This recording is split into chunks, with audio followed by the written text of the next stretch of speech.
Assalamualaikum teman-teman. Perkenalkan, nama saya Arsita Mutiara dengan stambuk Q1 A11 9028. Nah, di video kali ini saya akan membahas mengenai pengaruh media tumbuh terhadap kadar protein Saccharomyces cerevisiae dalam pembuatan protein sel tunggal. Apa sih protein sel tunggal itu? Protein sel tunggal merupakan salah satu alternatif untuk pemenuhan kebutuhan protein di masa depan, karena selain mengandung protein tertentu, juga mengandung karbohidrat, lemak, vitamin, mineral, dan nutrien lain yang dibutuhkan manusia. Saccharomyces cerevisiae termasuk Tamarickelas Ascomycetes yang banyak mengandung protein, karbohidrat, dan lemak, sehingga dapat dikonsumsi oleh manusia dan hewan guna melengkapi kebutuhan nutriennya sehari-hari. Saccharomyces cerevisiae juga mengandung vitamin, khususnya vitamin B kompleks. Saccharomyces cerevisiae mudah dicerna, enak, dan tidak menularkan atau menimbulkan penyakit.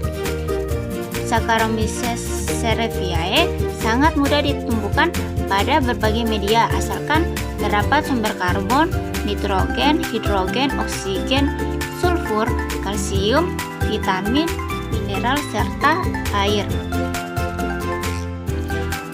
Adapun kondisi pertumbuhan yaitu Saccharomyces cerevisiae mengalami pertumbuhan yang cepat karena nutrien yang terkandung dalam medium tersedia dalam jumlah yang berlebih untuk dimanfaatkan Saccharomyces cerevisiae bagi pertumbuhannya.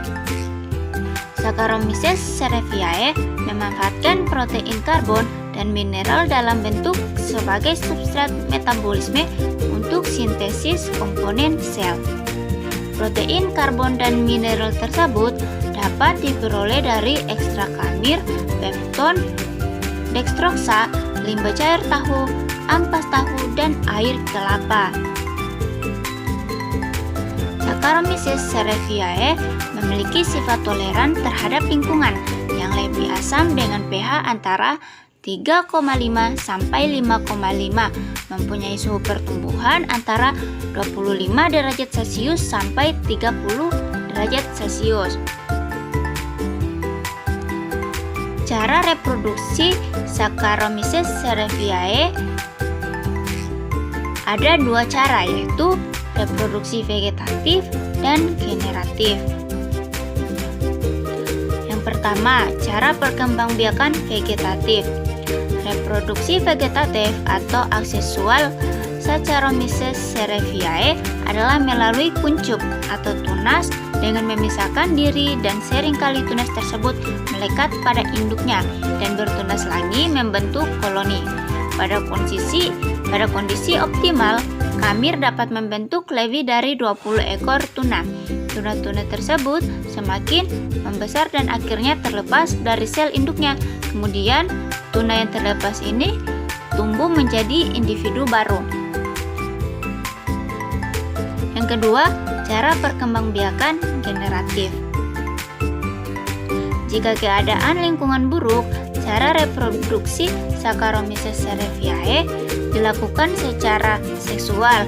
Caranya melalui sel ragi yang haploid bersatu dengan sel ragi haploid yang lain, kemudian akan menghasilkan zigot yang diploid. Zigot akan membesar sehingga akan membentuk aksus yang terdapat spora dengan sebutan ascospora. Kemudian bagian inti akan mengalami pembelahan meiosis yang menghasilkan 8 buah inti baru haploid. Kemudian tumbuh menjadi 8 spora haploid yang akan tumbuh menjadi sel baru. Faktor yang mempengaruhi pertumbuhan Saccharomyces cerevisiae ini yaitu yang pertama, suhu. Saccharomyces cerevisiae ini memerlukan suhu 30 derajat Celcius. Yang kedua, pH. Saccharomyces cerevisiae ini memerlukan pH berkisar 4 hingga 4,5 agar tumbuh dengan baik. Yang ketiga, oksigen terlarut. kadar oksigen yang dibutuhkan untuk bertumbuhnya Saccharomyces cerevisiae ini yaitu 0,05 sampai 0,10 mmHg.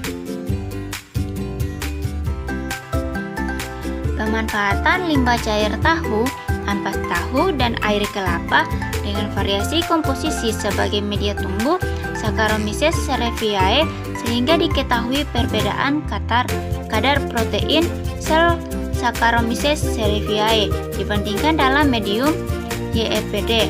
Dengan pencampuran ketiga substrat tersebut diharapkan dapat dihasilkan produk protein sel tunggal yang mempunyai kadar protein tinggi, dan limbah yang sering dianggap sebagai sumber pencemaran dapat dimanfaatkan.